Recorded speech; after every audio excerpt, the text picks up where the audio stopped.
In this video, I'll show you how to prevent learners from editing their own profiles.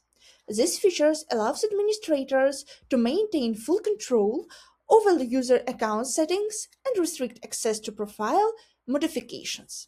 To configure these settings, go to the Security Center sections in your Academy settings and enable the Disable Learner Profile Edit.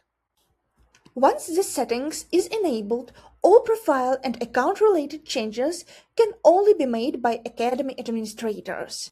The restriction is automatically applied by all learners. After activations, learners will no longer be able to update their profile information or edit their personal details. In addition, the security section will be hidden from their account settings.